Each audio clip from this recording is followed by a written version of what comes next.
SIR से समस्या होनी नहीं चाहिए। इस देश के नेताओं को क्यों एसआईआर से समस्या हो रही है? और गुंडागर्दी के दम पर ये वोट दिलवा रहा है अपने पार्टी को और ये सत्ता में बना हुआ है। इनको डर है एसआईआर से। सर, बंगाल में इलेक्शन होने वाला है, उससे पहले देखा गया कि एसआईआर होने वाला है, लेकिन ममता बनर्जी तो विरोध करिए, हम एसआईआर होने नहीं देंगे।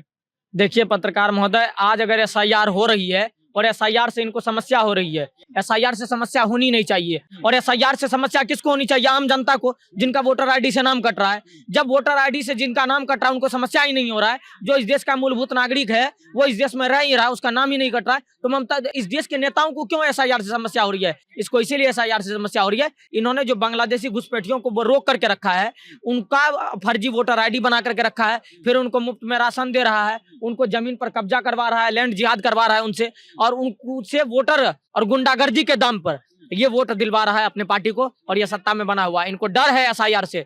एसआईआर आप समझ लीजिए कि वो मतलब एकदम डर है कि एसआईआर होगा तो ममता बनर्जी की कुर्सी चली जाएगी। वो तो कहते हैं एसआईआर अगर होगा तो बीजेपी अपना वोटर बढ़ा देगी, हमारा वोटर काट देगी जानबूझ के। एक बात बताइए, एसआईआर करवाना इलेक्शन कमीशन का काम है या बीजेपी का काम है?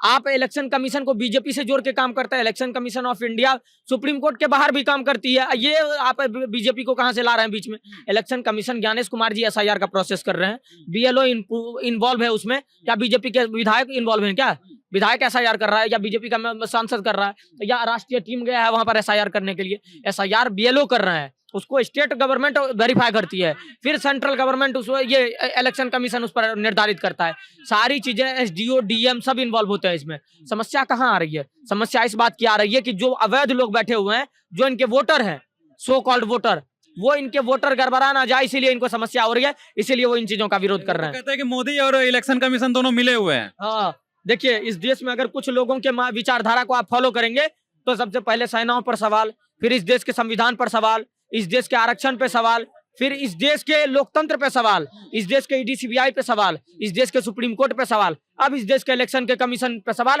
कुछ दिन और रुकिएगा तो ये लोग ऐसे होंगे कि कहेंगे कि आपके घर वाले जो हैं ये आपके माँ बाप नहीं, आपके माँ बाप हम हैं। ये लोग आदमी के दिमाग से बिल्कुल खेलने का काम करता है। जब सत्ता नहीं मिलता है तो बौखला जाता है, और सबकी सत्ता। अभी पीछे चुनाव हुआ है बिहार में तेजस्वी यादव प्रचंड बहुमत के साथ हार गई, बुरी तरीके से हार गई। अब ममता बनर्जी को डर हो गया कि अगर हम यहाँ चुनाव हुआ तो हम भी हार जाएंगे। वोट चोरी होगा तो विपक्ष हारेगा ही ना। हर जगह वोट चोरी है, हर जगह वोट चोरी है। काश ये वोट चोरी हिमाचल जम्मू कश्मीर में भी हो जाता, काश ये वोट चोरी पंजाब और झारखंड में भी हो जाता, तो ये वोट चोरी केरल तमिलनाडु में भी हो जाता, ये वोट चोरी आंध्रा में नहीं होता। उधर हो ही नहीं रहा, वोट चोरी सारा इधर ही हो रहा है। नॉर्थ इंडिया में हो रहा है वोट चोरी, सेंट्रल इंडिया में वोट चोरी हो रहा है, साउथ इंडिया में वोट चोरी नहीं हो रही है, मिजोरम आइजोल में वोट चोरी नहीं हो रही है, केंद्र शासित प्रदेश में वोट चोरी नहीं हो। वोट चोरी सिर्फ होता है बीजेपी जहां जहां जीती वहां वोट चोरी, बाकी सारे दूध के धुले हुए हैं। ये समस्या है इन लोगों की। इन लोगों का समस्या कुछ नहीं है, वोट चोरी एक प्रोपेगेंडा है। उसके आड़ में इन्होंने बांग्लादेशी रोहिंग्या को और आतंकियों को पनाह देकर ठेका ले रखा है। बिल्कुल, धन्यवाद।